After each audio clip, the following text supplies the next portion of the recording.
Support comes from Missouri Forest Products Association, committed to sustainable and sound conservation of the state's forests, which support more than 41,000 Missouri jobs, resulting in a $10 billion industry.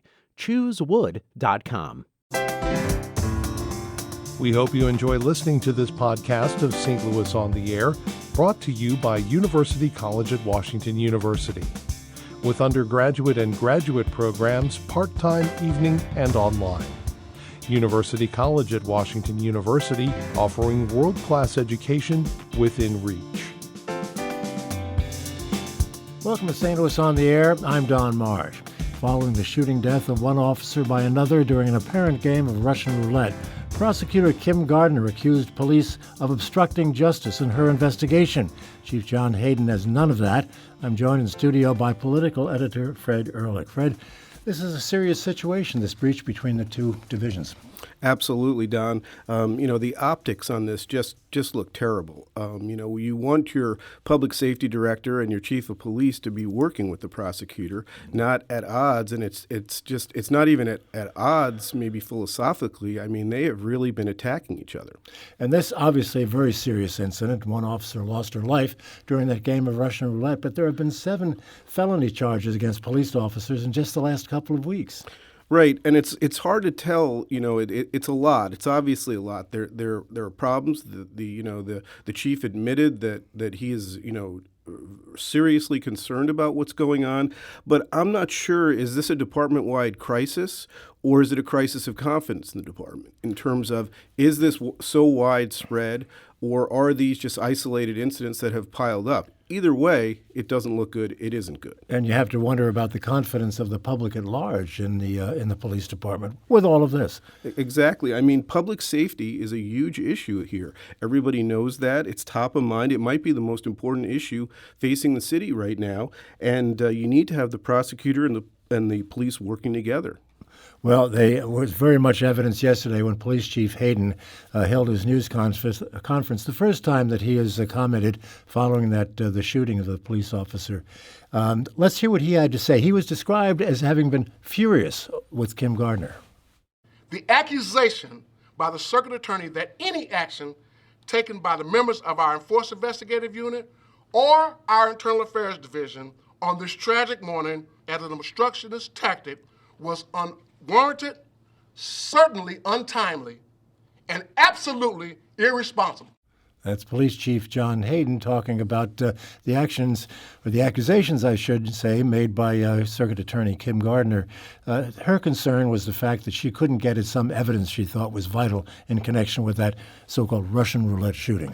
Right, and that may be a valid point. It's a little hard to tell at this point. We have to see how the investigation plays out and how the court case then will play out. But it does seem like there's some questionable things done in collecting the urine and breath samples, maybe to protect the officers. It's just hard to say at this point. Yeah.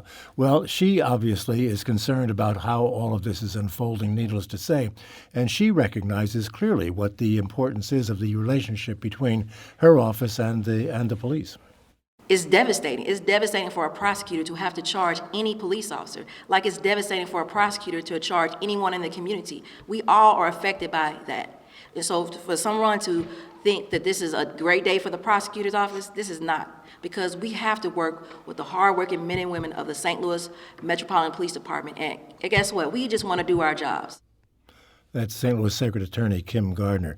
Yeah, that whole relationship, as you've indicated, and as she has indicated, is very important. They work very closely together. They need to. I mean, we want them as the public to get the bad guys off the streets, right? And to do that, they have to work together. There has to be good investigation and good follow-up on the prosecution. And if all they're doing is sniping each other, and it's really been more than sniping, it's making very serious allegations back and forth. It's not a good situation for the public. And there had already been some bad blood between the department and Kim Gardner's office, going back to that blacklist concerning 28 officers that she didn't want to apparently have anything to do with in cases they were involved in. And in my opinion, I think that whole thing was handled poorly too. I mean, there was conflicting reports when that came out. There's been conflicting reports now between what Gardner says and what the police say. But I remember when that list was released, there was questions of who asked for it. Gardner claimed that the police had asked for it. Police said no, they didn't ask for it. Again, it goes back to confidence. Who are you going to believe here? You want to have confidence that everybody's telling the truth, obviously. Do we have any indication beyond speculation as to what morale is like right now in the St. Louis Police Department? Well, it'd only be speculation, but I think it's also pretty obvious speculation. I think morale has got to be at a low. I mean, you've got all these accusations. You've got, like I said before, the optics look bad. The case of the officers allegedly beating the undercover officer case. Getting into a bar fight where shots were fired. This all looks bad. And if you're a cop on the street, it's a tough job. Obviously, you don't need to have this hanging over your head. Like, are you a good cop or are you a bad cop? Yeah, there is a tendency in cases like this where everybody gets tarred with the same brush. Exactly. When you have incidents like Right, this. right. We have invited Chief Hayden to be with us today, and also Public Safety Director Jimmy Edwards and Mayor Lyda Crewson to talk about this. They declined to do that. We hope to have them on sometime in the near future. But Public Safety Director Edwards clearly is in a tough spot here because he has to work with both sides in this case. But he made it very, very clear yesterday during his comments that he has a great deal of confidence in the police department. There is not a social pattern of dysfunctionality in the St. Louis Police Department. We have an excellent police department. We ask them to go out and do a very difficult job every single day.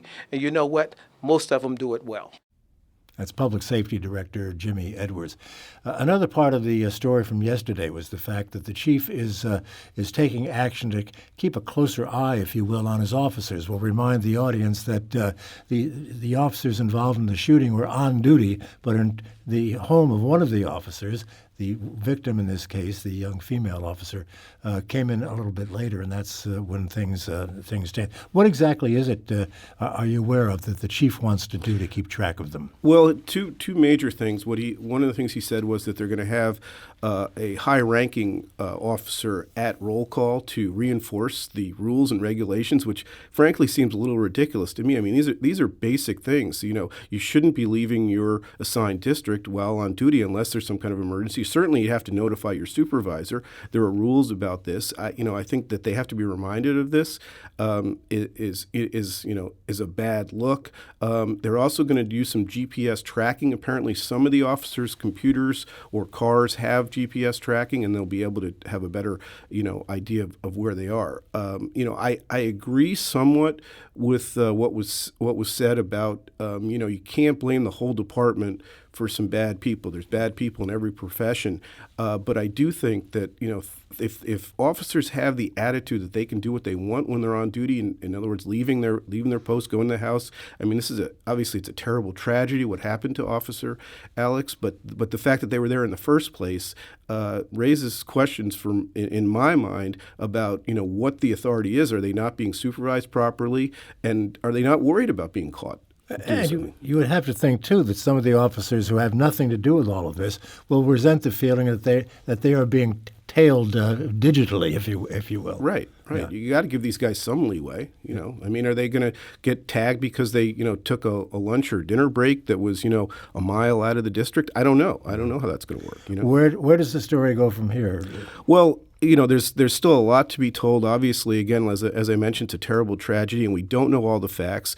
A lot of confusing things about this story, about why the officers were there in the first place, and how can police officers play a game of somewhat of a Russian roulette game. I mean, it's really unbelievable when you think about that. I'd like to know where the mayor is. I mean, I know we asked her to be on today. We've heard from her public safety director. We've heard from the chief. I think the mayor, as the leader of the government, needs to take a public stand on this. And maybe she's working behind the scenes and we don't know about it. But as we talked at the beginning of this discussion, she needs to get everybody together. Gardner, Hayden, and Edwards and get them on the same page. We also have to find out, and two of the people involved in that one incident are still alive. What the heck was going on? Exactly. It doesn't make any sense. Anything else you want to add, Fred? No, I except that I hope that this gets resolved as quickly as possible and as openly as possible, because as I said before, public safety is a big issue here. Thanks to our political editor, Fred Ehrlich. This is St. Louis on the Air on St. Louis Public Radio, 90.7 KWMU.